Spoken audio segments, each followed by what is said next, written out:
You're not crazy, you're just first. Let's unpack that. You want me to unpack that? Okay. Go. Okay. She's on a roll. Let's keep fired going. up. This one lie, oh my gosh, Mel, it is life-changing. And this lie is called, you're not crazy, you're just first. So many of us think and believe the things that are different or odd or strange or quirky or wrong with us. And we should, dim our own light, hide them from others, because we fear if we show up as who we truly are, then we'll be found out. People might not like us anymore. We might not be loved. Mm-hmm. And so we end up, so many of us, showing up as who we think other people want us to be. We end up showing up as our representative, right? Every day, a lot of people wake up in the morning and put on their who they think they need to be uniform with their name on the front. Like a Denny's waitress, uniform. Here I am in my role. Yes, in my role. Good daughter. Yes. Good partner, Good employee. I'm just going to keep showing up.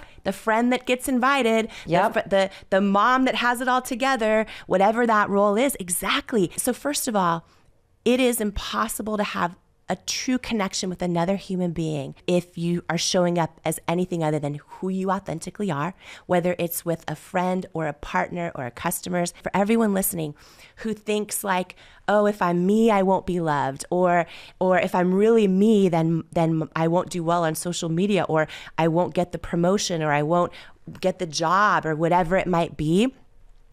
Who you are deep down inside and your authenticity is your superpower.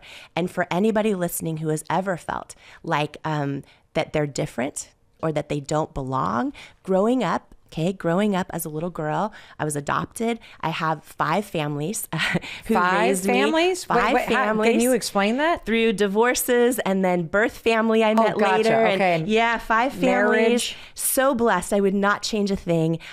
And also, growing up, I always felt like I didn't belong. I would have these big ideas, like, what if we could solve world hunger? And, I was raised in an environment where no one had ever gone to college. And I would hear things like, things like that don't happen to people like us. Or you're crazy. They would always call me crazy as a term of endearment. You're crazy for having these different ideas. Fast forward, I am in my late 20s and I went to therapy. First person in any of my families that I'm aware of to go to therapy. And I literally asked my therapist, I said, am I crazy? Because I've been called this as a term of endearment my whole life. And she said, hold on, as a term of endearment. Yeah. Talk about gaslighting yourself. Mm-hmm. Yeah. Right? And my therapist said to me, you're not crazy, but I'm really glad you're here. And she explained that when you are first in your family, to maybe break a generational cycle or to actually show up as who you authentically are, to really share how you feel, to share your ideas, to not dim your light to fit in, that it often is met with confusion, resistance, with a feeling like you need to dim your light to belong. And this moment, Mel, hit me so bright, like a light bulb that burst. I realized in that moment, I'm not crazy. I'm just first. You are the first ever you that has ever been in existence. And so when you show up as who you are, do not be surprised if not everyone gets it. There's never been a you before. And it's not just that every one of us has unique fingerprints and irises of our eyes and tongue prints that are unique and heartbeats that are unique. You're the only one in existence who's had the experiences you've had in life and feels emotions the way you feel and sees art and beauty the way that you do. And when you are brave enough to be who you truly are, it's scary at first. But when you step into it and one step at a time, you start saying what you really mean, being who you truly are. It's how you start to live in alignment with your assignment in life. And so I go deep in this lie and worthy about how to unlearn the lie that the things that are wrong with you or odd or strange or different are the things you should hide, when in fact, they're the things most right with you. There are so many moments in my life when I was going through rejection after rejection, or, not being invited to the party, or retailers weren't believing in my brand and I was tempted to quit. And I would remind myself, okay, I'm doing this authentic to me. I'm not crazy. I'm just first. In any moment where you're tempted to feel like your idea isn't good enough, or you shouldn't raise your hand and share how you really feel, right? So many of us can remember a moment in our childhood, in class perhaps, when we knew the answer, but for the first time ever, didn't raise our hand because we started to doubt, am I right? Am I going to get made fun of? Am I going to fit in? And self-doubt starts to kick in. And before you know it, we're 55 and deciding, I think I'm not going to raise my hand on that Zoom call tomorrow. Or I'm not going to go after that wild, bold idea because it might not work. And we start to live our lives hiding in plain sight.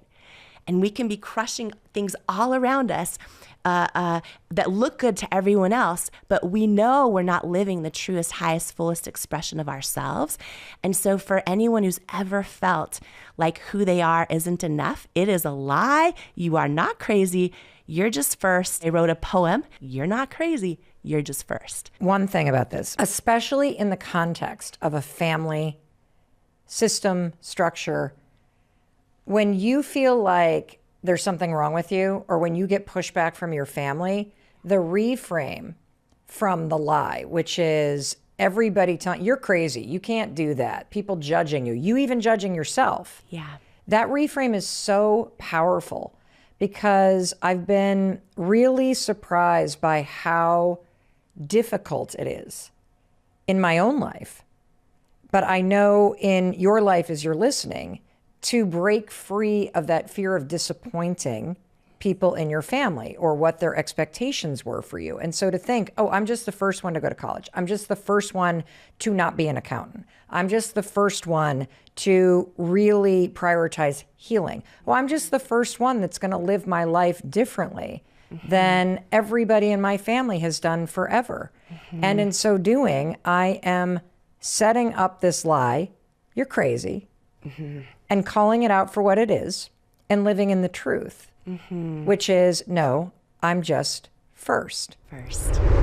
And as much as I don't want to take a break, I want to hit pause. Let's hear a quick word from our sponsors. They allow us to bring this magic to you listening for free. So give them a little bit of love, but don't you dare go anywhere. I'm telling you right now, don't go anywhere, because Jamie and I are going to be waiting for you after a short break. And when we return, there's so much to dig into. There are 4 more lies. There are so many more stories that you're going to hear. And one of my favorite stories is the first time she ever appeared on QVC. I cannot wait for you to experience this.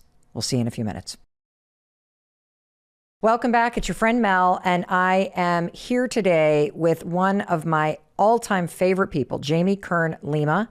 Her resume is so long. She's the founder of It Cosmetics. She's a New York Times bestselling author. Her brand new book is Worthy, and we are digging into the 5 lies that you are telling yourself that are holding you back from reaching your potential. And we are in the middle of covering the first line, which is, you're not crazy. Like all those people that told you that you're crazy, it's a lie. It's a lie. And Jamie's beautiful, empowering rock star reframe, you're just first. You're just the first one in your family to do this. You're just the first one to go to school. You're just the first one to have this idea. So Jamie, I want to add to this conversation and go a little bit deeper because I have a question from a listener named Lisa. Lisa, I have this belief that good things happen to others, but not me. How do I start believing in myself? Yes. So that is such a common lie that we tell ourselves, that good things happen to other people, but not us. And I was raised around that lie, right? I was raised around that lie that, oh, things like that can't happen to people like us. So my whole family, a lot of my family believes that lie as well. And I remember when I was waitressing at Denny's, I had this moment where I'm like, I think I could run this restaurant, right? I had this moment. But guess what? Self-doubt kicked in really fast. And that lie that she just shared, Lisa just shared, I remember thinking that, oh, but I'm not qualified to do that. People like me don't run the restaurant, right? And so how do you overcome that? So let me just take a step back. Every single thing in life is the meaning we attach to it, right? And we have the power to unlearn that lie, because this is a lie. That's true. That's a story you're telling yourself. It's the story you're telling yourself. That things like that don't happen to people like us. That's a lie. Exactly. It is a lie. And so maybe there's a lot of evidence in the past that makes you go, oh, but I have evidence to prove this. Okay. But first question is, do you want to unbelieve that? Do you want to still continue believing that lie? Because it is a lie, right? I remember hundreds of no's and rejections into It Cosmetics.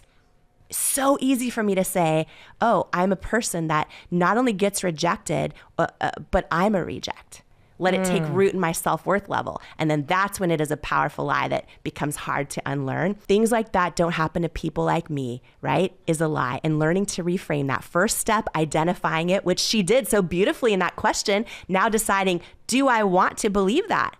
Right? That's the next question, because let me just get really real here. Some of us use our lies as excuses on why something's not happening. So the next question is, do I want to unlearn that lie, right? Because those are just lies that lead to self-doubt, that keep us stuck, that keep us feeling like we're unworthy. Right now, as we're talking, 80% of women do not believe they're enough. Right? 91% of girls and women don't love their bodies. 75% of female executives deal with imposter syndrome. 73% of men feel inadequate and like they're not enough, right? So why I wrote Worthy is like the time to unlearn these lies has come. And so for Lisa, great job being aware of the lie. A lot of times we tell ourselves lies, we're not even aware of it. We just think they're truths, right? But guess what? You're the character of your main life. You cannot always control all the supporting actors and actresses that come into your world, but you can control the main character and how you describe her and how you define her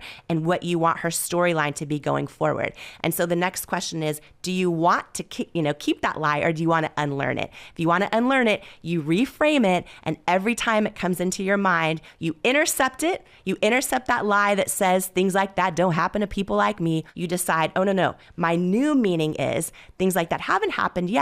Oh, but they're going to happen. Like once I step into who I authentically am, I am the first ever only me, and I'm going to live in alignment with my assignment. And I believe, for me, when that lie comes into my head, I'm like, oh, I'm not crazy, I'm first. And I just reframe it, and I decide the meaning I attach to my story. I decide what I'm going to believe is going to happen, and I decide that will be my narrative. And the second we do that, right, because what we focus on is what we magnify, and that becomes our whole life. And when you change your story, you change your entire life. Was there a moment in the building of It Cosmetics where that lie came up for you? You're getting told no, and you start to look around and see there's all these other cosmetic brands. Clearly it's happening for other people, and it's not happening for someone like me. Yeah, all the time. The biggest struggle for me was, and especially as we started getting success, right? It was many years in, but we got a big shot on QVC. So after years of no's, I get a yes on QVC, which is a live television shopping channel for anyone unfamiliar with it, and it's broadcast to 100 million homes, okay? At this moment, Mel, we were selling only 2 to 3 orders a day on our website.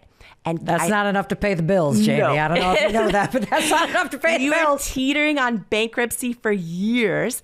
And after hearing no after no after no after no, even from QVC, I got a yes for one shot in this 10-minute window to launch the product. And put everybody at the scene, because this sounds like something that would cause any human being the biggest case of stress diarrhea on live television, because it is an unbelievable pressure cooker, what you have to do. So just for the uninitiated. Yes.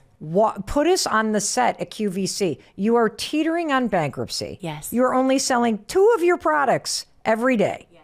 You've been at this for years and years and years, and no, and no, and no. And you're up in your head like, people like me, this doesn't happen to people like me, it happens to them. And, and the lies are coming up. So what do you do at QVC? Like, what do you have to do when somebody says, yes, you can sell your product? Yeah. So, I learned I had to sell over 6,000 units of this product to hit their sales goal in the 10-minute window. In 10 minutes? In 10 minutes, or not come back.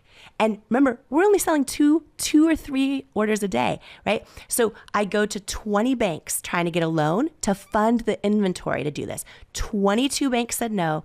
The 23rd bank, California Bank and Trust, gave us a loan for just the amount to cover this purchase order and a little bit more to get my one shot on QVC. I learned it's a consignment offer, which means if I don't sell it, I don't get paid. I have to take it all back, right? And everything was on the line. And here's the story about the power of your authenticity, about knowing you're not crazy, you're just first. Because in that moment, I had been told no so many times, right? And we start to doubt, oh, right, that lie. Do things like this possibly happen for people like me? So we figured it all out. I get there. All of these third-party consultants are saying, okay, if you want to do well, here's what you need to do. You need to book this type of model to demonstrate your product, which was all like people who look like they're 12 with flawless skin. I'm like, that is not why I created this brand. That's not authentic to why I did this. And I would tell them, these third-party consultants, and they help a lot of people, and they really wanted me to win, right? And I said, well, what if I put a model in her 80s and then women in their 40s and 50s with hyperpigmentation and someone who's dealing with acne? And what if I take my own makeup off on national TV and show my bright red rosacea? And they were mortified. They're like, you're crazy. Yes, you're crazy. They said, listen, like you get one shot. They're like, you understand you get one shot, right? And I remember, Mel, I flew out to QVC in Pennsylvania and a week before I sat in this rental car in the parking lot. Every single day, staring at the front door of the building, like praying, crying in the car, all alone, because I felt like the pressure was so heavy. And in that moment, those lies come up and I start to doubt myself. And I think, well, maybe I should be inauthentic, try it their way, right? And maybe I'll do well finally, and then I'll make money, and then I could try it my way. I had all of these thoughts come up.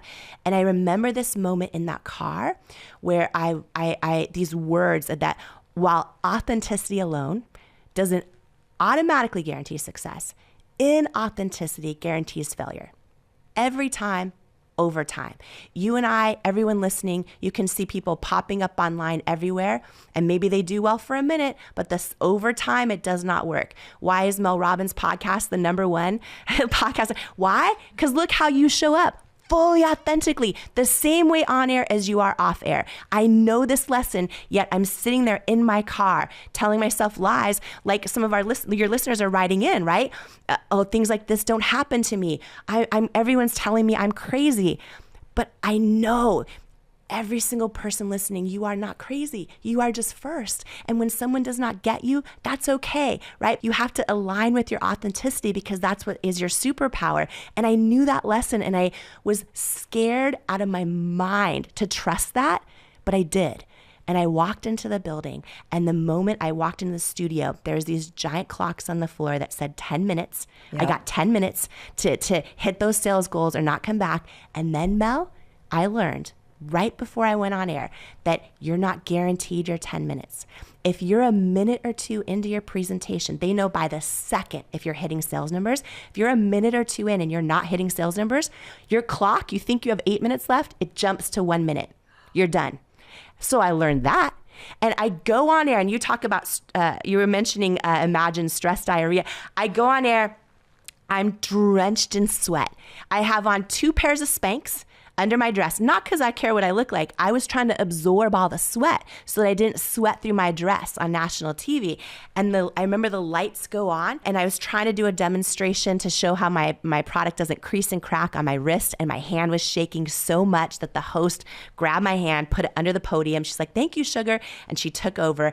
And I remember the moment on national television, my bright red rosacea comes up, my bare face. And I remember walking over to models every age and shape and size and skin tone and skin challenge and calling them beautiful and meaning it. And I didn't know how we were doing a few minutes in, but I knew I wasn't cut yet. And then we got down to the 1 minute mark left, and I hear the host say, "The deep shade's almost gone. The tan shade's almost sold out." I was like, oh. And then literally the moment the 10-minute mark hit, this giant sold out sign comes up across the screen. I start crying on national television. They cut from me and go to like Dyson vacuum or something. And my husband, I remember this, my husband comes rushing through the double doors of the studio. I'm sobbing. Our very first employee, one of my best friends of 20 years, she was the only person on payroll at the time because we couldn't even afford to pay ourselves. She starts sobbing. My husband comes running over to me, and I thought he's going to hug me. And he just looks at me, and he puts his arms in the air and his fists, and he's like, "We're not going bankrupt." And I'm like, "Real women have spoken," and just like sobbing. And I remember in that moment, right, all the things people told me about me would not work. the years and years of rejection, the retailers that didn't believe in me, making that decision to remind myself, and every person listening right now, I don't know what room you're walking into today, what phone call you're walking into, what Zoom you're walking into, what idea you're about to share, but you're doubting it. You are not crazy. You are just first, right? You're just first. It's why I wrote this poem that just poured out. Would you read us the poem you wrote? I will, yes. And what I'll do is, let me read an excerpt of it. It's the only poem in the books. It's called You're Not Crazy, You're Just First. Who do you think you are, they say. Things like that aren't for people like us. Why are you going around changing, planning to leave us in the dust? Are you forgetting where you come from? Are we not good enough anymore? And just like that, the temptation to play life small feels more comfortable than before. If you're doubting you're enough, your thoughts, their words have got you down. It's time for your soul to tell your mind there's a new boss in town. See, there's no one else quite like you in the entire universe. And what your soul knows is you're not crazy. You're just first. The first to have your hopes and dreams. The first you there's ever been. So don't be surprised if they don't get you or try to shame you to fit in.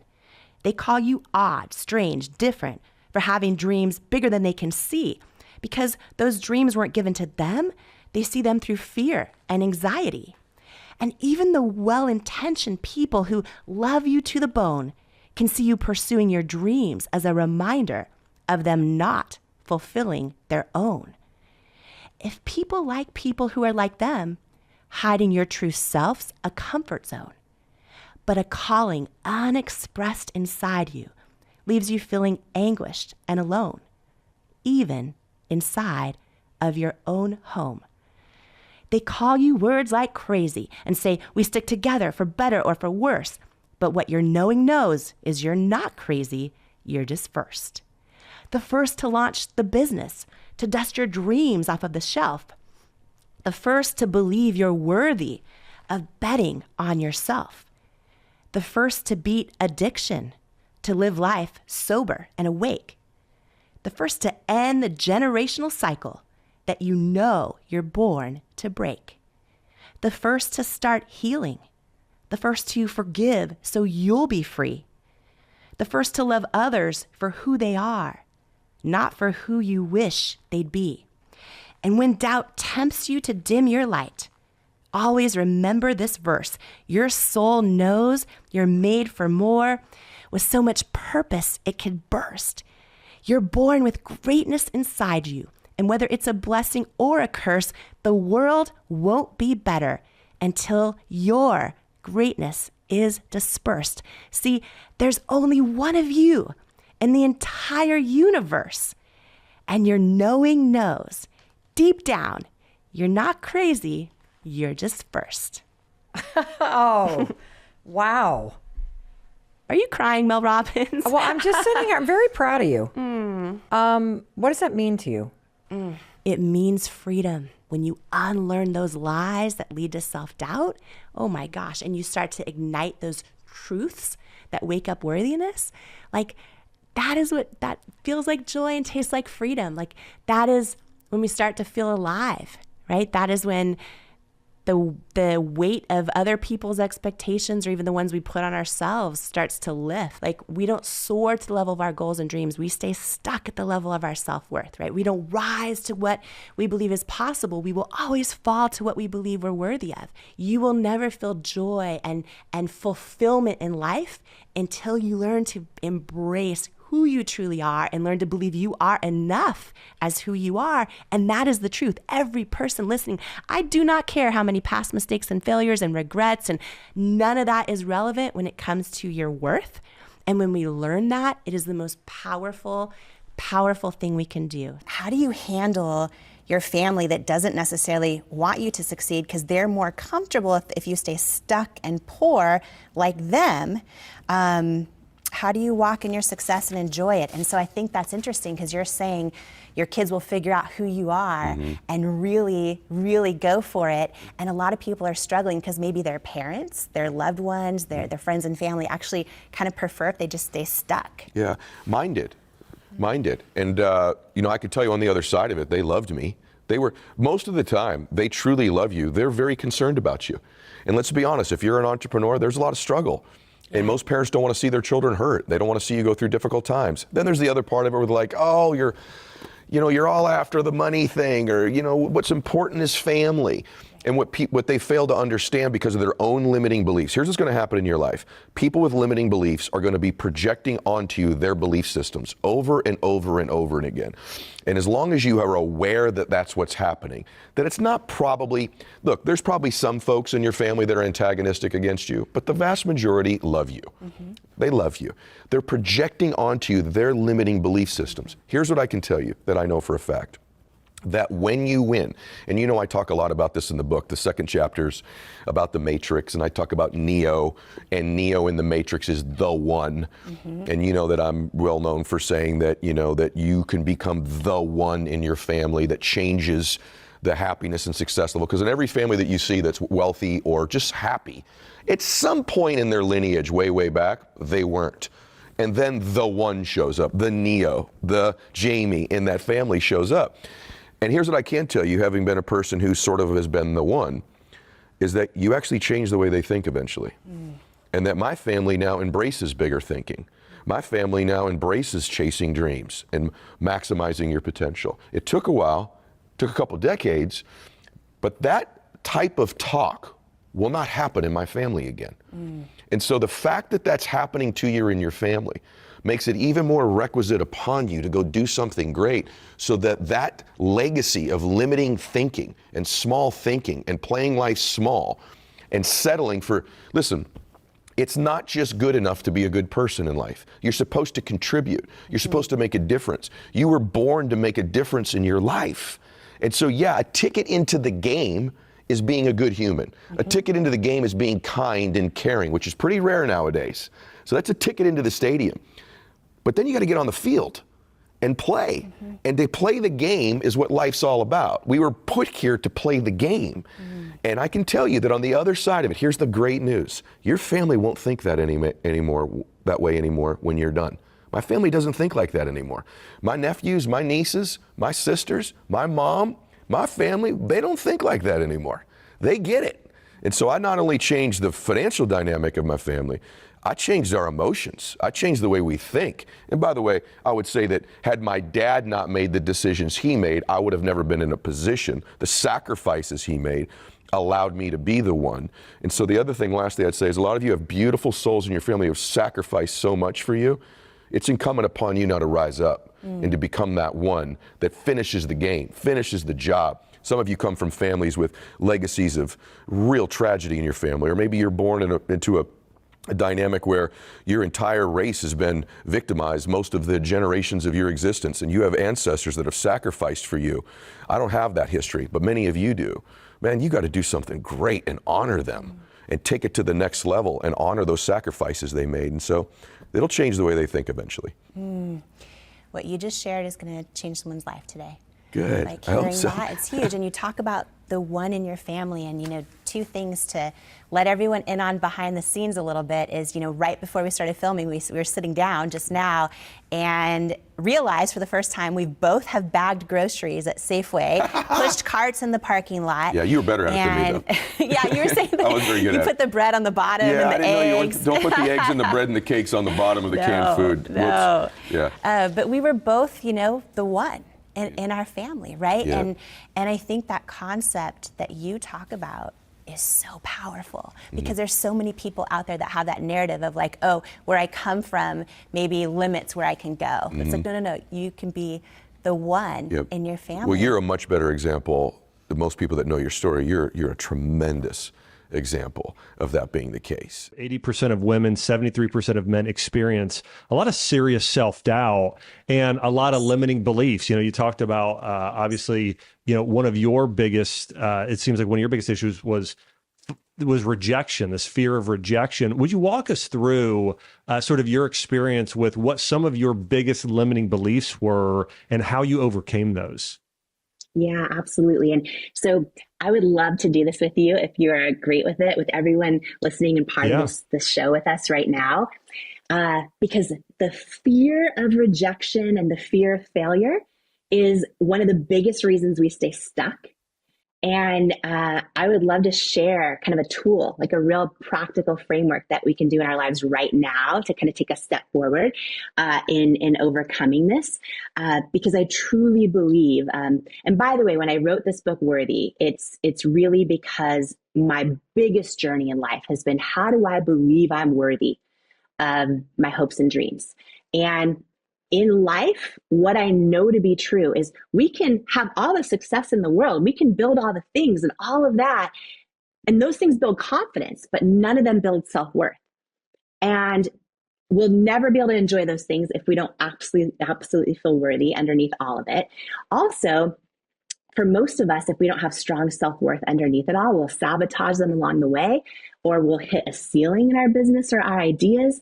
And the worst of it too, when we struggle with self-worth, which is the one thing that changes everything in our life when we build it, is that when rejections or failures happen to us, we can all of a sudden, especially when we've had them in the past, we start to take them on not just as a rejection or failure that hurts our confidence, which is largely based external, but we start to think we're a rejection or we're a failure. We're rejected or we're a failure. We take it on at an identity level, and that's when it hurts our self-worth.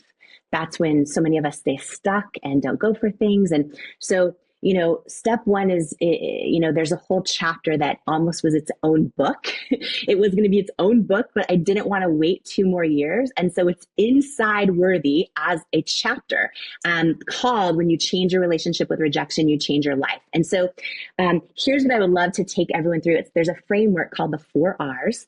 And this has been life-changing for me. It's been company-changing, relationship-changing, all of it. When you think about how, as human beings, we're all wired to avoid pain at all costs. Yep. And I know so many people, even though they know if I go to the gym, I'll be healthy and I'll have all of these pleasurable rewards, but I just hate working out. And so many people will want to avoid the pain of working out, even though they know the payoff. Like, we're just wired to want to avoid pain. And so for most of us, when we think of getting rejected or failing at something, we associate so much pain with it that it keeps us stuck. And so just to do this kind of in real time with everybody, because this is something you can apply to your life right now, that is just, so powerful. So right now, just ask yourself this question. We're going to go through the 4 R's, and this is the first R, called reveal. So right now, ask yourself this question and really be honest with yourself. Think about, a time when you have failed or been rejected. Maybe there's many times, but what is the first thought that goes through your head when you get rejected or you failed at something? And a lot of times we're not even aware of this first thought. We just have it, right? But if you're listening to me and Josh right now, think about this. What is the very first thought you have? And be really honest with yourself when you get rejected or you fail at something. Josh, what is it for you? I think that I could do, well, it depends on the person probably. One, it could be, I'm not smart enough or I'm not good enough. And the other could be, well, it could be actually pushed back at the other person of, well, that person, doesn't know what they're talking about sort of idea, or that person's not smart or wise. And so it's probably could go 2 ways. 2 ways. So, it's so good. For me, most of my whole life, mine was always like, yep, there's proof I'm not enough.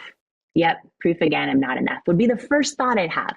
And for a lot of people, like I've asked, various groups this question, and I've had a whole room of CEOs in tears because a lot of people aren't aware, but for a lot of people, the first thought they have is something like, I'm a loser. Why did I even try? I knew, who do I think I am going for this? Not smart enough. The one you brought up is a big one. So what thought that you just had for everyone listening, right? For Josh, it was either, oh yeah, I'm not smart enough, or, oh, they're not smart enough, they're wrong. For me, it was like, yep, there's proof I'm not enough. Whatever it was for you listening right now, that first thought you have, that is your current definition of rejection and failure.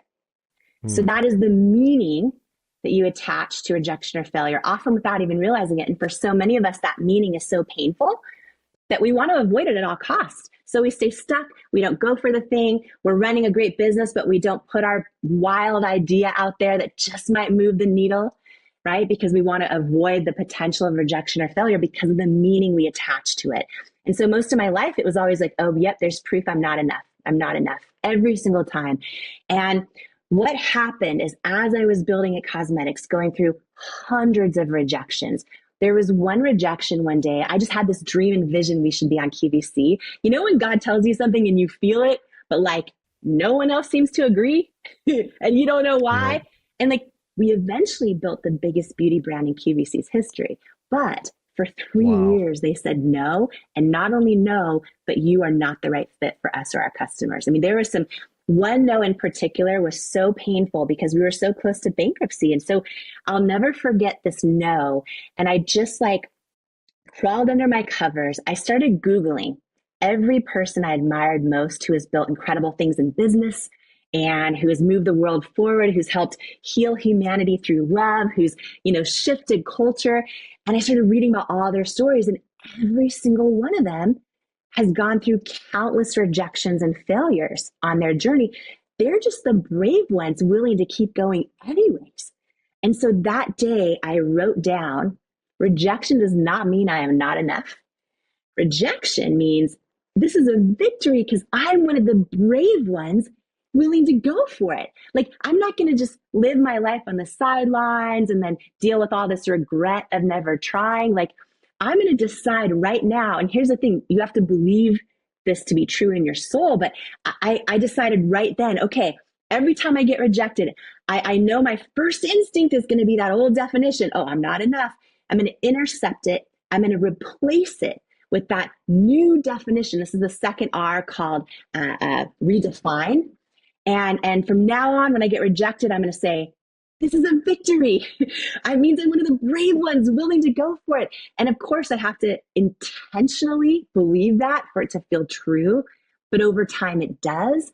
Another big new definition of rejection that I started adding to my toolbox. And this is how I got through hundreds of rejections and eventually built a $1 billion business. And another one was rejection's God's protection.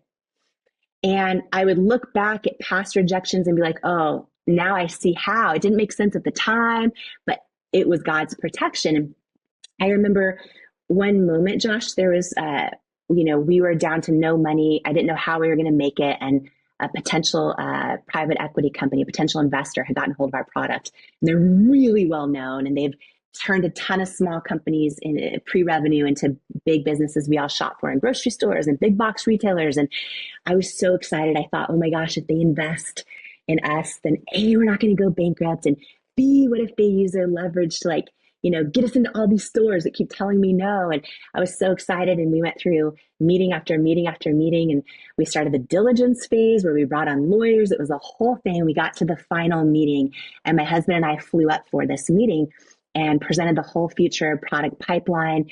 And at the very end of the meeting, the team was awesome. I knew they were really for me. And then the head guy says, congratulations. He was standing about 3 feet from me, by the way. And he says, congratulations. You should be so proud. This is a really great product. You should be really proud of it. But it's going to be a no. We're going to pass on investing in It Cosmetics. At this point, I gotten so many no's. And I said to him, okay, can you tell me why?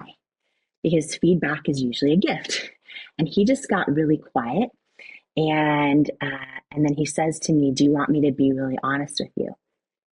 And I was like, yes, please. And then he paused for the longest time.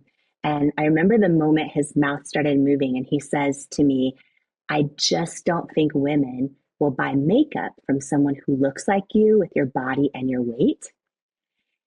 And when he said those words, I actually never felt any anger toward him, but it was like a lifetime of body doubt and self-doubt, flooded my body. So I felt like I was staring my own fear, straight in the eye. But when he said those words, I'll never forget this. I got this feeling deep down in my stomach. I can feel it like it was yesterday. that said that literally said he's wrong, like he's wrong.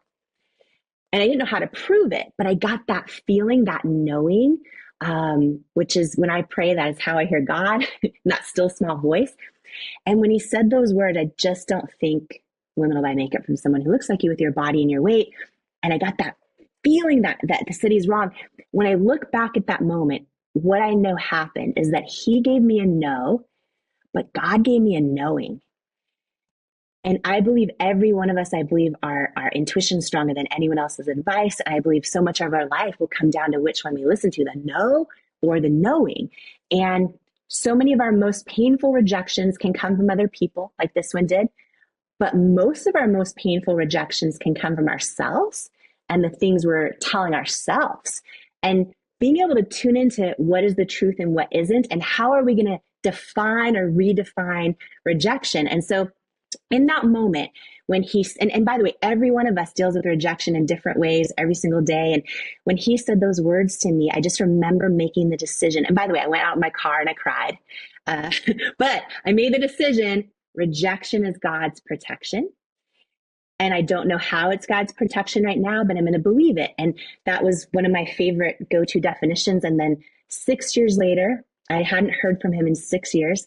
6 years later, the day that L'Oreal acquired our company, they're a public company. And so I learned the night before they were going to disclose the purchase price.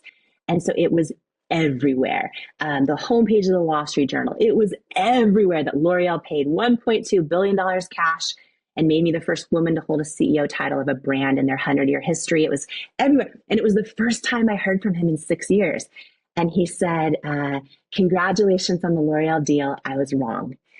And I don't know, Josh, if you ever saw that movie, Pretty Woman, like where Julia goes in the store, they won't help her. And then she like goes in a couple of days later. So what I wanted to say to him was, big mistake, huge. But I didn't. I kept it classy. But here's what I knew is that had he believed in me at the time, I was so desperate, I would have given him the majority of the company for probably nothing. I didn't know how we were going to stay alive. Because he didn't believe in me when we sold to L'Oreal, we were still the largest shareholders. And I was like, rejection is God's protection. And so it's one definition, but I just want to encourage everyone at home to write out new definitions of rejection that you know and you know to be true, that you're going to replace that old thought every time it comes up so that you build resiliency. You don't let rejection or failure take root and make you even for a second think you're rejected or you're a failure. And you just start building that resiliency. And the third R, really, I'll try to go fast through these. The third R is to revisit. And this, I think, is the most powerful one. And it's taking that ability to redefine rejection, but revisiting past rejections and failures. For so many men, for so many women, we have had past people hurt us, reject us. We have made our own mistakes. We have failed so many times, and we let those labels and those limiting beliefs take root and it's almost like we're trying to fly carrying these lead balloons of labels we've put on ourselves from our past. And we can easily start to believe our past can determine our future. And it doesn't have to. And I love to revisit past rejections and then redefine those so that I'm not carrying the weight of them anymore, so that I change the story I tell myself about what they were. Two quick examples is, I was adopted. And for so much of my life, I kind of thought I'm rejected or I'm abandoned. And I kind of had that story for a long time. And I made this decision to actually apply this tool in my personal life that way. And I decided, oh my gosh, my birth mom and birth dad were together one time ever. Like God chose me to come into this world. And then my birth mom, her life would have been way easier if she did not have me, but she chose to deliver me. And my adopted parents chose to raise me. And I changed that limiting belief and that definition I gave to rejection that used to be like abandoned, rejected, unwanted. And I replaced it with like, oh, I'm chosen. And I believe that. And it's shifted how I live my life. And the last quick one I'll share is my favorite in case someone needs to hear it today. I've never talked this much. I'm just so excited. I love it. Hey, I love it. Learning a lot. So good. Well, my last one that I just feel in my spirit is for someone today is when you revisit past rejections, people that have betrayed you or pulled the rug out from underneath you or did not see your value or didn't love you the way you needed to be loved, or even current things that happen, like maybe the job you apply for, you want it so bad and you don't get it, or the friend that betrayed your trust, the person that broke your heart. When those kind of rejections happen, I go deep into how to do this in a real tactical way in the book Worthy. But when they happen to you, this is my favorite one to revisit. My favorite definition is I will literally, Josh, I'll imagine God saying to me, oh, you weren't rejected. I hid your value from them because they're not assigned to your destiny. And I'll believe that. And it's how, to this day, if all of a sudden I'm not invited to a party or included in something or whatever, we all face these various forms of rejection or someone just not liking us no matter how hard we try. And maybe it's an in-law, maybe it's whatever, these various forms we all face of rejection. We put our art out in the world and it gets no likes on social, whatever it is, like whatever we're going through. I just have that divine trust where I believe like, oh, okay, God is saying to me, no, you're not rejected. I'm hiding your value from them because they are not assigned to your destiny. And I just think that it's one of the most powerful things we can do because, and the fourth R, by the way, is to revel in the fact that you have become fearless when it comes to rejection and failure. And I can just sit here and share with you that, I made so many mistakes building at Cosmetics. And, I believe in the power of being a lifelong student. And every day I'm making mistakes and all of that. But one of the things that I know how to do really well, like I am fearless when it comes to rejection or failure. Like it does not faze me at all. And it's because I've learned to change my relationship with it and the meaning I give it and to new meanings I really believe. And it's literally one of the keys on how I turned an idea in my living room into $1 billion business. It's one of the keys on how, I poured my heart and soul into Worthy and I'm putting it out there in the world. Like I believe it's for a reason bigger than myself. So yeah, when you change your relationship with rejection, you change your entire life. I want to talk to you. I want to ask you something I've never asked you before. Okay. Not even in our regular conversations. I've never asked you about this before. But will you talk about baseball and 440 and scouts leaving? Oh, wow. Look at you. Your self-worth. Oh, whoa. Whoa. I've never been asked that one.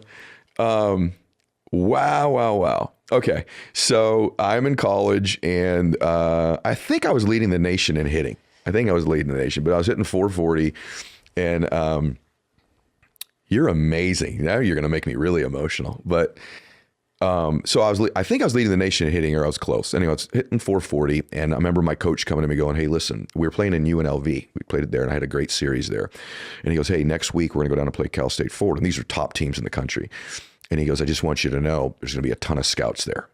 They're called cross-checkers, national. So it's like the scouts. They're coming to see you. This is a big deal." And I said, okay. And so we went down and we're playing Cal State Ford and I blew it. First or second inning, a fly ball's hit to me like a normal everyday fly ball that I've been catching since I'm 6 years old. I drop it. Like right in my glove, drop it. Like basic routine, like taking a glass of water and drinking it. I drop the ball. I end up getting out my first time, striking out the next time. I end up going like 0 for 13 or something like that in the series. But on my third or fourth at bat, I end up grounding out and I hit first base and I'm coming back to the dugout and I look and all I can see is the backs of all the scouts walking out. They all left. And I remember thinking, there goes my dream right there. I've blown it. And the truth is, what happened there was I didn't believe I was worth it. It's impossible for me to play that bet. I didn't believe I was worthy of it. My identity was not high enough. And what happens when your identity, as you know, I talk about a lot, it's like a thermostat setting on your life, right? And so if you're set at 75 degrees and you start getting results that are heated up beyond what you believe you're worth, you will turn the air conditioners on unconsciously, subconsciously, and cool your life back down to what you believe you're supposed to get.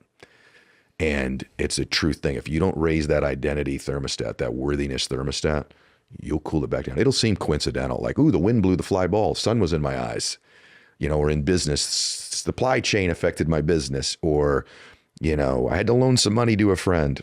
It's none of that. It's that you turn the air conditioners on. And so that weekend, I will literally never forget, and I can't believe you just asked me that, because it actually changes how I feel inside. I turned the AC on as cold as I could get it, back to what Eddie Milet thought he was worth. All the way back to that little boy with the key in the lock and his dad coming through. I found a way in front of thousands and thousands of people to just melt back down and cool back down to what I was worth. And I'll never forget the day, because I literally watched my dreams walk out the door. I watched these people who were the gatekeepers of my dreams go, what in the world are we doing with this guy? They didn't even stick around to see the rest of it. And they were gone. And with that day, part of my dream died that day. Part of my dream died that day because I didn't believe I was worth it. I didn't believe I was worth it. And in hindsight, how sad. Now, what happens is, that's baseball, so it's very obvious. But in most people's lives, that subtly happens every single day of them. At some point, they just turn the air conditioners on and get it right back to what they think they're worth. And it wasn't for many, many years until after that I figured out why I did it that day. I don't drop fly balls. I don't go 0 for 13. But the moment was bigger than my worthiness in that moment. And wow, look at you. Yeah, my mom and dad were there for that too. And I remember watching my dad feel so bad for me. Like, they were just heartbroken, and I couldn't stop it. I don't know if any of you get that way where you're spiraling. I couldn't stop it. And then it got worse, and I got more pressure on me, and more pressure and more pressure. And then I just wanted to hide. I just wanted to quit completely. If I could have walked out of that game and that stadium in the middle of it, I would have. Like, just please get me out of here. I don't belong here. And it was like this great microcosm of life. Like, I didn't think I belonged there. It was getting too good. I was too close to my dream. I was getting too happy. I was becoming too successful. And I think it's a great warning, Jamie, for people that are on the climb right now. You have to keep growing your worthiness. Yes. And growing that identity, because at some point, if you don't, you will turn the air conditioners on. If you exceed too long, you can exceed your identity for a little bit, but eventually you're going to bring it back to what you think you're worth. If you don't work on that part of you as you're growing, and I worked on how to hit a ball. I worked on how to catch and run and throw. I worked on all the fundamentals, but I didn't work on me. And the true me, who I thought the true me was, came out and made sure I dropped that ball, made sure I'd ground out the first, made sure I struck out a bunch of times, made sure I made every mistake I could make to get what I thought I was worth. Yeah. This is the one thing, it changes everything. I see, gosh, in my journey of building cosmetics, right, hiring over 1,000 employees, or just in all different areas of life, friends, it doesn't matter. I have seen people so talented get a huge opportunity, and then they show up late every single time. Crazy. And they just think, oh, they have a habit of being late. Yeah. No, you're actually Yes. sabotaging an opportunity. Yes. Like, it shows up in so many ways, right? It They're, does. oh, I really want a life partner, but you keep putting everyone in the friend zone and not being attracted to them. And Yes. because deep down inside, you don't believe you're worthy of a Amen. great relationship. That's right. So how did you go from sabotaging your baseball dreams? Because you had dreamed Yeah. being a pro athlete, Yep. and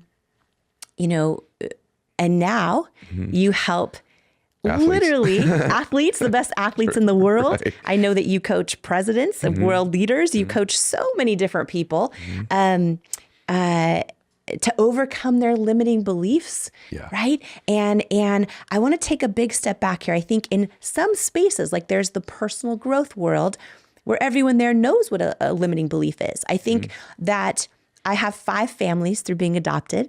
I would venture to guess 95% of them, who are very smart, has never heard the term limiting belief.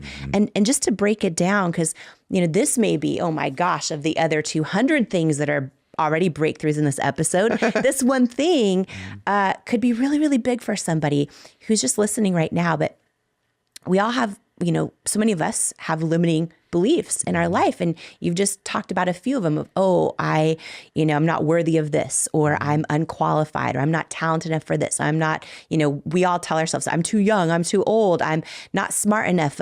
People like me don't have things like this happen to me. I mean, on and on and on. The list of limiting beliefs, a lot of us tell ourselves, sometimes without realizing it, goes on and on and on. So how do you, Ed Milet, in the most simplest of terms, overcome a limiting belief? That's a great question. I'm going to tell you a weird thing that I do. For me, a lot of my superpower comes from my physiology. So when I feel limiting things about myself, it's typically it's a neurochemistry. So what I do with the athletes that I work, people always ask me, when you're dealing with these athletes, what are you working on? And they're surprised because you know this too, because you're connected to so many people that have achieved at a high level. Believe it or not, it's their confidence or their worthiness level. Still at that level. Yeah. They still struggle with it. They go into a slump or something. I don't have to teach a UFC fighter how to throw a kick or a punch. They're better at that than I am. I have to get them back in. This is what I get them back into. I'll show them a kick or a punch they've thrown before, and I'll make them watch it. And I'll say, what does that feel like in that moment? What does it feel like in your body? Okay, so here's the real answer. And they'll tell me, it feels like this. It feels amazing when you connect. Or a baseball player, when they hit it, what's it feel like? And I'll make them tell me, what's it feel off the bat like? What's it feel in your body? And I try to get there because I believe success, bliss, happiness is actually a neurology. It's a neurochemistry. It's something you feel in your body.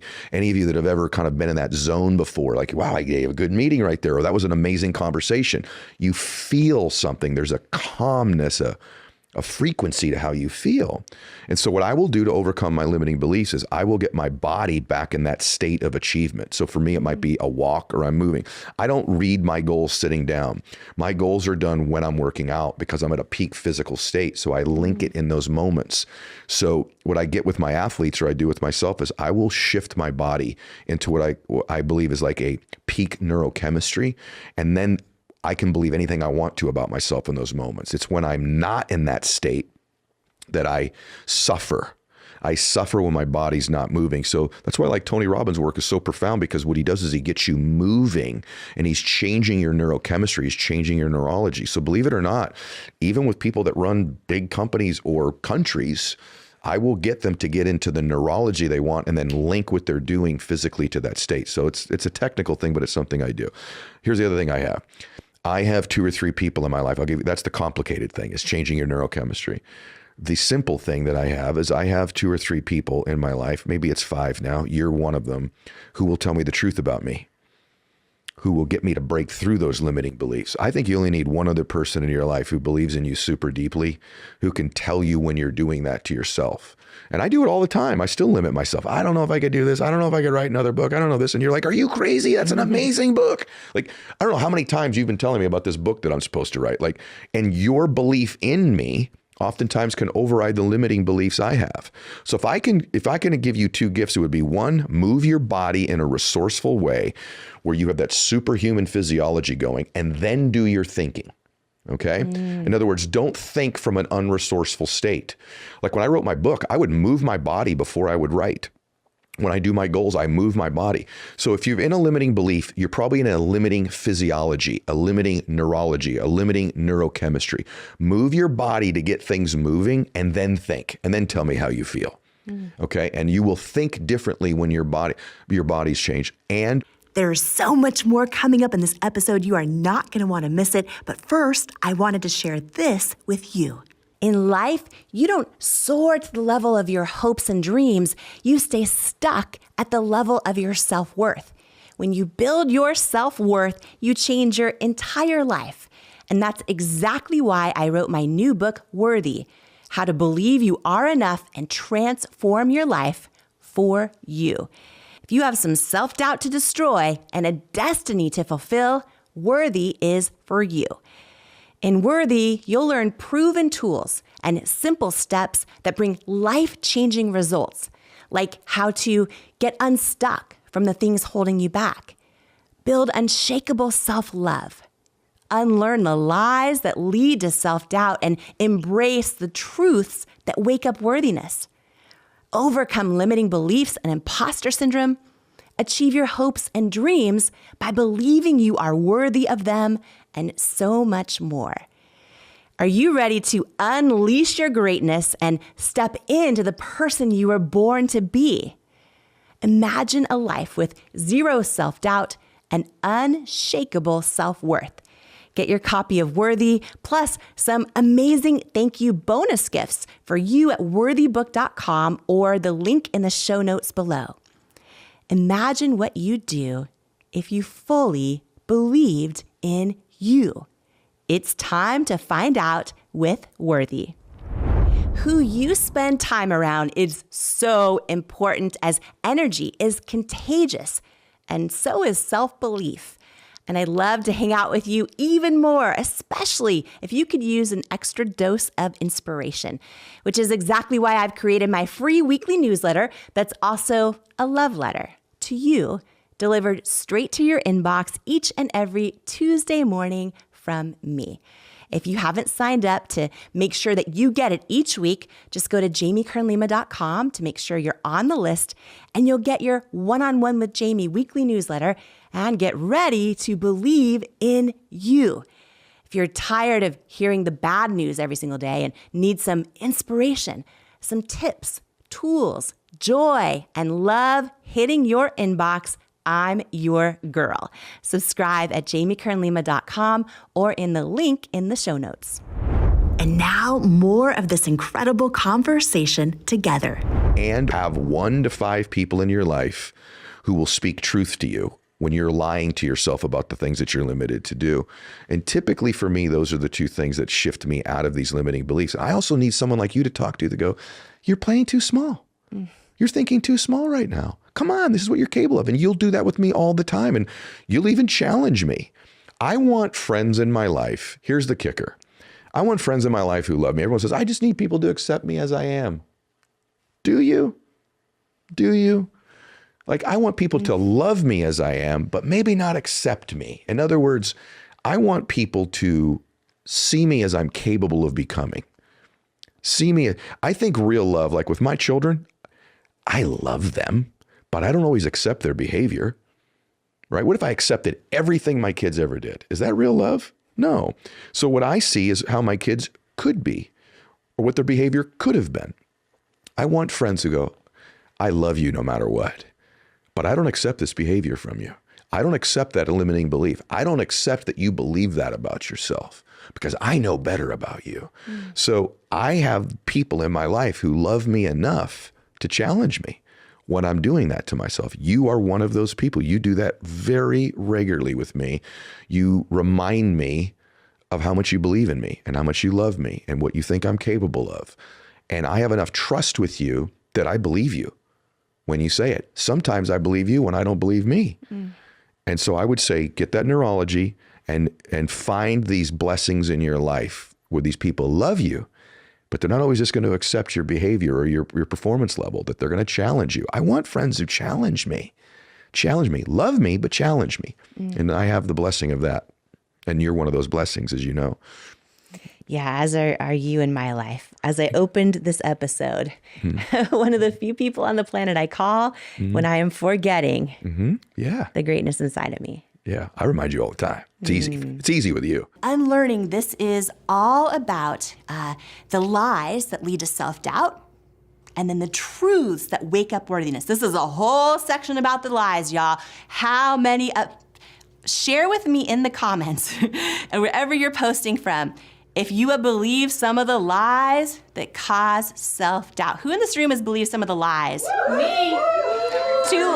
Too long. We have believed the lies for too long that lead to self-doubt, and it's so important to embrace the truths and learn the truths that wake up worthiness.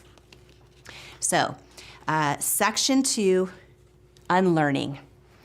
Unlearning the lies that lead to self-doubt, waking up the truths, the truths that wake up worthiness. Okay, so chapter 5, here's what it's called, y'all. You ready? Don't wait on your weight. Don't wait on your weight. The lie my weight impacts my worth. Let me just be really clear, okay? This chapter has nothing to do with weight. It's not about what your weight is whatsoever, whatever it might be. This chapter is about waiting on your weight to live your life. I have missed out on so many moments in my life because I let my weight determine my worth. I've skipped parties and events. I've missed out on dates. Some were hot. I've missed out on coffees, on wearing a swimsuit and splashing in the sun. And what's wild is when you look at research, studies show 89% of girls and women will opt out of meaningful interactions when they don't like how they look. Y'all, the time for change has come. Don't wait on your weight to live your best life, to launch the business, to write the book, to speak on stage, to tell the person you want to be more than friends. And don't wait on your weight to know that you are worthy. All right, that's chapter 5. That is chapter 5. Chapter 6, the lie. I should only be seen when I'm happy. I should only be seen when I'm happy. So many of us put pressure on ourselves to show up with a giant smile and a shirt that says good vibes only, but then we hide how we're really feeling and we think that we're unworthy of sharing our true feelings with others.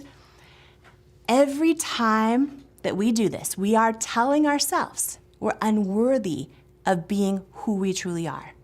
So this is a chapter about unlearn. I heard a lot of in there.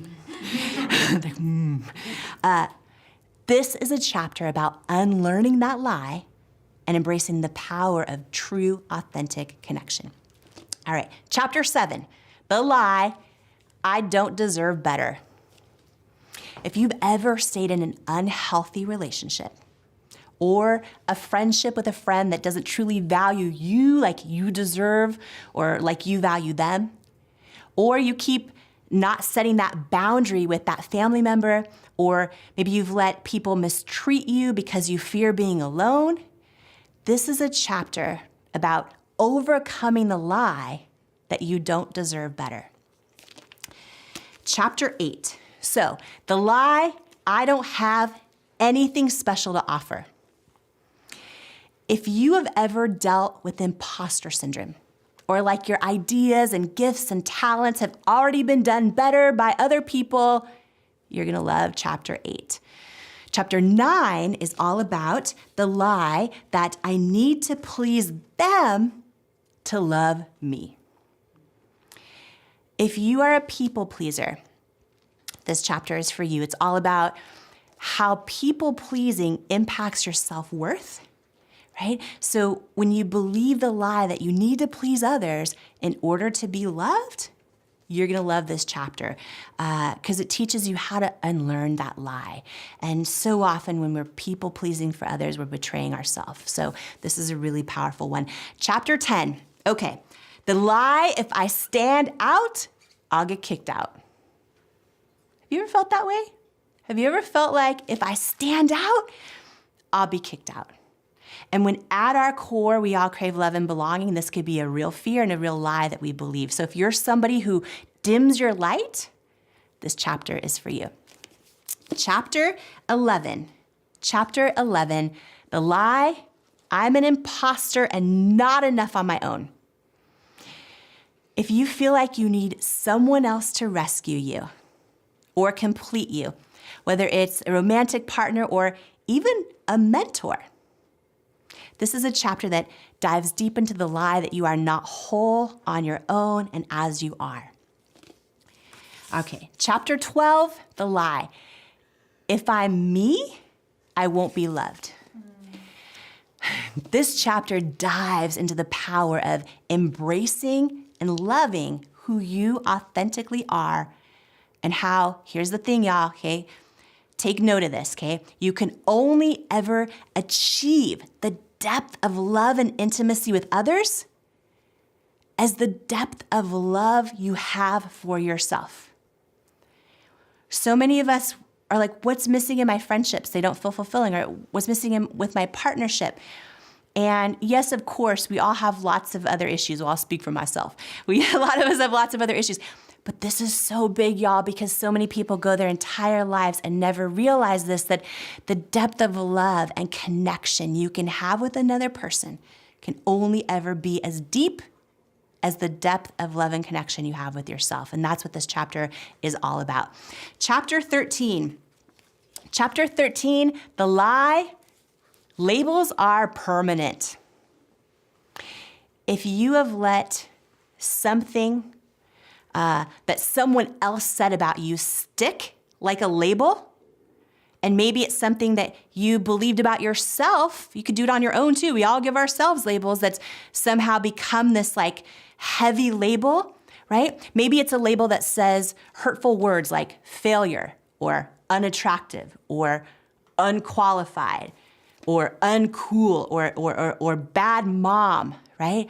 And you've been carrying around that label like a lead weight, thinking it's permanent. Maybe you're carrying around I carried around a lot of labels most of my life that weighed me down, right? This chapter is going to be so transformative and impactful for you because labels are not permanent. They've all got this light removable adhesive, just like Post-it notes do, right? And when you remove these labels, when you unlearn the lie of these labels and you replace them and you learn how to undo them, rip them off, right? It can literally transform your self-worth. It's a tool that's been life-changing for me, and I'm so excited to go through this with you and experience this journey with you. So, okay, part three of Worthy, transforming. Part 3 of Worthy is transforming. This is all about the journey of you, about building unshakable self-worth and unconditional self-love. And just think about that for a moment, unconditional self-love. Y'all, almost all of us love ourselves conditionally. If I do this right, then I'll love myself. If I achieve this much, then all the things. We say we love unconditionally other people, but do we actually love ourselves unconditionally? For most of us, the answer is no. This is about unconditional self-love. It's transformative. So chapter 14, self-worth is the multiplier. Okay, just gonna give you a little warning. We didn't come here to waste some time. Worthy is not here to play small. In chapter 14, self-worth is the multiplier, okay? It's packed with tactical tools. There's equations and charts. I don't want you to freak out, but there are some. But I promise you, like, even if you're not a math person, even if you're not an equation and chart person, like, I didn't build this or write this book, you know, to play small. Like, this is my life's greatest work. It's been the most impactful thing in my entire life. And so I'm giving you everything I got, including some equations and charts, because this chapter is all about cracking the code of fulfillment in your life. Okay, chapter 15. Do you see you? Let me ask you this question. When is the last time you truly saw yourself and truly connected with yourself? Your depth of connection with others, right? We shared a little bit earlier, it can only ever be as deep as your depth of connection with yourself. This chapter is about the science and the art of how to do that. So it's gonna be a thing. Okay, chapter 16. Know your why, then fly, girl, fly. This chapter is about the power of identifying your why for your worthiness journey and why it matters so much. Chapter 17 is Circle or Cage. It is called Circle or Cage. And here's the thing. I want you to think about your family and your friends in your life right now, okay? Your close family. This is going to be a real personal question, but let's go there. Your close family and your close friends in your life right now, do they feel like a circle or do they feel more like a cage? This chapter is deep and it's powerful, and we're going to go into building a strong inner circle and a strong outer circle, how to do that, and then what to do if you know someone in your life who doesn't deserve to be in either. But how to navigate that, right? If it's a friend or family member who you love them. You're not going to like peace out or anything like that. You love them, but you can feel more like you're in a cage than in a circle when you're around them, right? So this is going to dive deep into circles and cages and how to build your inner circle, your outer circle, how to handle it when someone shouldn't be in either, but you still want to love them. And here's the thing, your circle might be 2 people. It might be, 5 people. Just make sure they're the right people. And this chapter is about how to do that. Chapter 18, overexposed, underdeveloped. Overexposed and underdeveloped. This is a chapter about the real, raw, candid truth about how to not just gain, but also sustain all of the successes in your life, in all aspects of your life, and also how to not only gain, but sustain strong self-worth. Okay, chapter 19, transformations. If you're in a season of transition in your life right now, or maybe you're about to embark on one, whether it's a transition of a new chapter, or maybe a dream in your career, maybe it's you're in a transition of wanting to attract and build friendships or relationships in your life, or maybe it's just an evolution of who you are. Chapter 19 on transformations is going to fill your soul. Okay, the final part of the book, so excited, y'all. The final part of the book is called Knowing. Knowing. You are worthy, it's in you, it is you. Chapter 20 is called Your Ticket to the Moon. This is all about how to build your intuition and build the habit of taking that next right step in life, even if you don't have all the answers, even if you don't feel ready, even if things aren't perfect. This is about getting unstuck, building intuition, and taking action in your life. Chapter 21, Who Are You Really Doubting? That's the name of the chapter. Who are you really doubting? And this is a chapter all about how your faith, no matter what you believe in, how your faith can impact your worthiness, and how if you believe what you say you believe, it can act as one of the most powerful tools in building self-worth. Okay, chapter 22 is called Solos. Chapter 22 is called Solos. And in this chapter, it opens with the quote, "There are no mistakes in dance class, only solos." So often in life, we're trying to stay in line to make sure that we're doing the right move and do it all perfectly. And we think a misstep is bad or wrong. But there are no mistakes in dance class. And there are no mistakes in life, only solos. Solos are where ideas are birthed. Solos is where your authenticity shines. Solos taste like truth and they feel like freedom. It's in the solos that your true beauty shines. And even if you feel like you've made, so many mistakes, or you've had so many setbacks, or you're going on a different path in life than you had planned or than others expected of you, there are no mistakes in dance class, only solos. You're not a bad dancer. When it comes to life, that's actually impossible. Maybe you're just born to do solo. This was about 14 or 15 years ago. So we're talking 2007, 2008, correct? Mm-hmm. In my opinion, Jamie Kern Lima is the reason why we have this real beauty movement. There always has to be the first person, and she was it. So when you look around the internet and social media and you see people doing naked faces, that was not something people did in 2007. It was all airbrush. It was all perfection. That was the beauty standard. There were no plus size or curvy models. That was not a thing back then. And so you've got a woman who is sitting in Seattle, who has no experience and no money, deciding that she is going to not only figure out how to create a makeup line for people who have issues with their skin, but that she's going to do something nobody has ever done, which is put real, normal people like you and me into her campaigns when she finally gets this figured out. And she's going to show people what her skin actually looks like in order to sell it. I mean, that was a revolutionary idea. She was the first. And I'm telling you this because you could be the first.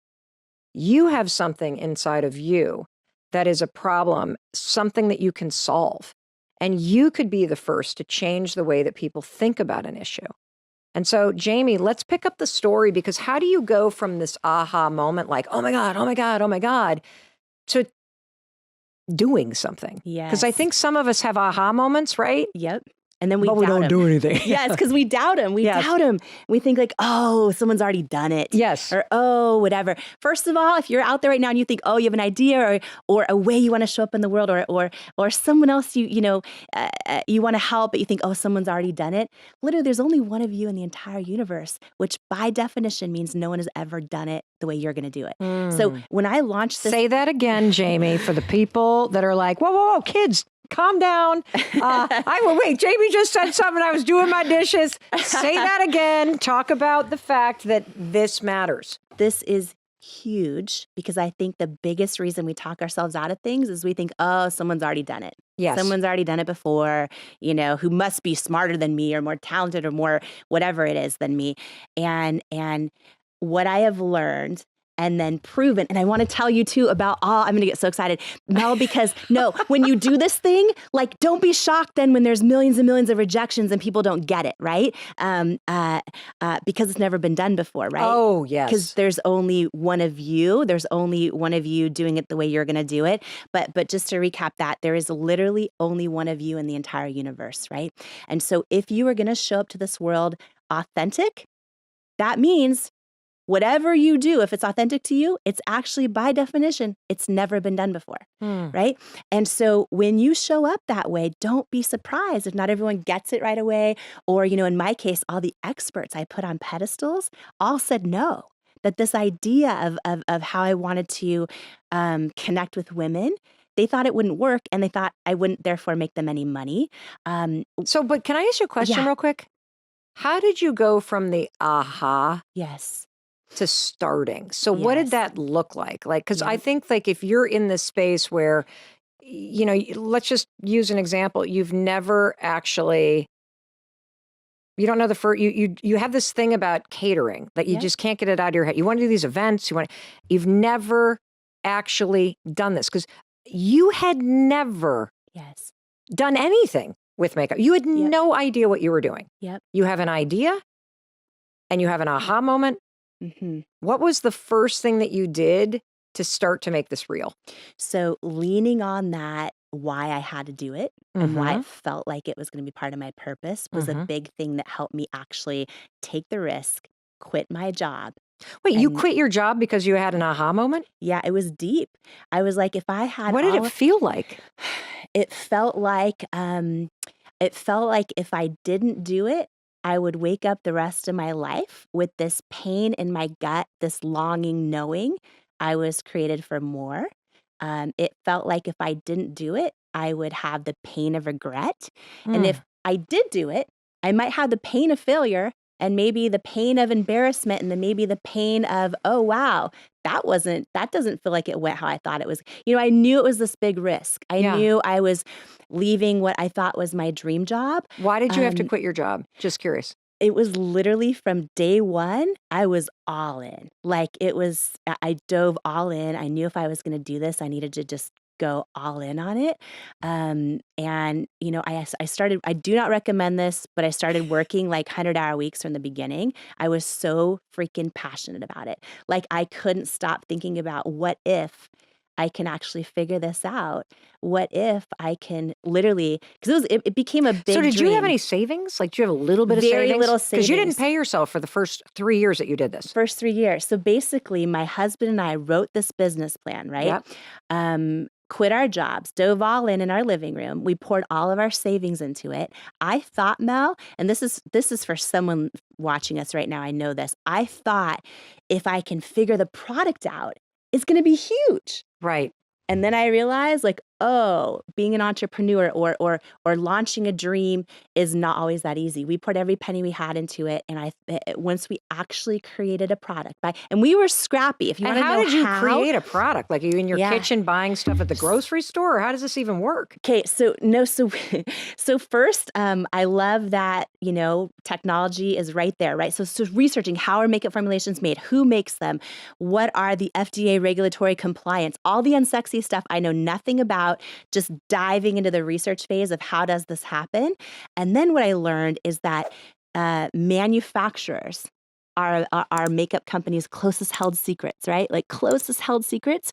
They won't disclose who they work with, but a lot of these big manufacturers work with all the top brands that you see or a handful of them. Gotcha. So I started. So are you saying that all of the brands and top brands that you see are basically manufactured by a handful of companies? Yes, handful of companies, and then some do it in-house as well. Gotcha. So what I did was scrappy. I walked into a Sephora. I wrote down the name of every single brand in there, went home. I had no money, right? Cold call every single brand and saying like, oh, I'm looking for a really great manufacturer. Could you let me know who you manufacture? And then they hang up on me. You know what I mean? One after another, after another, after another. And I got this really small brand in a totally different kind of positioning where the girl who answered said, oh, here's who we use. They're in New York City, blah, blah, blah. So that was my first manufacturer. Reached out to them, had a meeting in person, had no money, poured this idea out to them. They took a risk making me samples. And that's how it started, was just really being scrappy and trying to figure it out. All of our money had went into the product development formula and the advisory board of the product. Yep. And I thought, okay, now we have a product that works for me, right? This was after hundreds of formula iterations. I thought that was going to be it. So is this like year 1 or year 2? Like, how long did this take? Yeah, it took a good first year to get that product. And then what I started doing was sending it to everyone I thought was just going to believe in me instantly. So I sent it to Sephora and Ulta Beauty and all the department stores and all of the online retailers, QVC, which is, live television shopping channel. And I thought, oh my gosh, this is going to be huge. Every single one of them said no, after no, after no, after no. And to your point, it became 3 years of not being able to pay myself, 3 years of hundreds and hundreds and hundreds of no's, of crying myself to sleep at night. Were you and your husband like fighting like crazy? Like, you should go back to work. But why do we do that? Like, were you like doing that? You want to know what it was? Yeah. We still believed in it, but we weren't sure how we were going to make it. It was like friends and family that were like, wait, you quit your job? Are you sure you should have quit your job? Or wait, you still haven't made any money? Like, it's been 3 years, right? So you hear all of this, the voices get so loud. Yeah. The loudest, though, were my own self-doubt. Sometimes we take a chance and go for something because our gut is telling us to do it. And then all of a sudden you face all this opposition and you start to question, is my gut wrong? Is my knowing wrong? And there were so many times where I would literally get another brutal no from, Sephora or QVC or whoever it was. And I would just literally cry myself to sleep. I would pray about it and be like, God, I feel like I'm supposed to be doing this, but nothing is going right. So let's just pause in that moment, because I get a lot of questions from listeners who, because of the things that have happened in their past, they don't know how to trust their intuition. Yeah. And I get a lot of questions about decision making and how to truly, in a situation like this, where you are burning through your entire life savings, you have left your dream job, you have gotten no after no after no after no after no. How do you stay connected to your intuition in a situation like that? What tool do you have, or what advice can you give to somebody who's having trouble hearing what the right decision is in that kind of situation? Yeah. So I think that intuition is like a muscle that we build over time. And I think it's a lifelong journey that, to really learning how to hear it and to trust it. And one of the greatest tools, I think, is to think back to times in your life where maybe you had this gut feeling to do something and everyone around you said, don't do it. So you listen to them, you didn't trust yourself, and then think about what happened. right? And then similarly, go back to a time where everyone was like, oh, no way, no way. And you're like, but I love him. I don't think he's lying. I think his phone really did break 5 times every weekend. He didn't disappear, his phone. Like, right, think about like that situation when everyone was telling you something and you didn't listen, or even your gut was telling you, right? And you didn't listen, and you think back to those times and you start to develop pattern recognition of how it felt in moments in your life when you trusted yourself or didn't, and what happened, and you get better attuned to what that feels like. So What does it feel like for you in both situations? Like, can you describe what it feels like for you when you're like, yep, no, that's a no? yes. And what does it feel like for you when you're like, I'm sticking with this? Yeah. Often it's the tiniest of feelings in my gut, right? Some people describe it as like a still small voice. I pray about it. I ask God to give me the answers, and I try to live the answers. Do you feel the answers that God gives you? Like, is that what happens for you when you do this? Like right now when I look at you, right? Yeah. Like I know you're a beautiful soul, right? I just know it. You know it. You feel it. Like I feel like you have good, like you're good. You know what I mean? It's a feeling, right? And we get these feelings, but so much around us is so loud.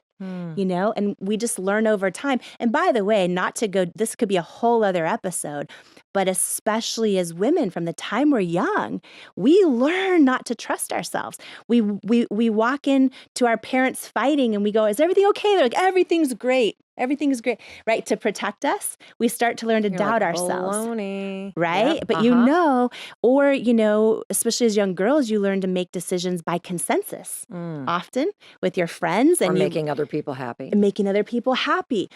People pleasing. We're rewarded for pleasing everyone else and almost ignoring what we feel. So if you're someone who's an adult right now going, I don't even know how to hear my own gut or trust myself, that's why we've been trained out of learning how to do it, right? So it takes intentionality and really deciding, oh, you know what? I'm going to put in some time, even if it's 5 minutes a day, just to thinking about moments in my life where I trusted myself, where I didn't.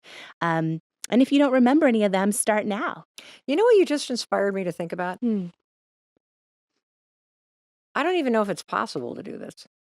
But imagine if you could go through the rest of today and only make decisions that align with what you truly want.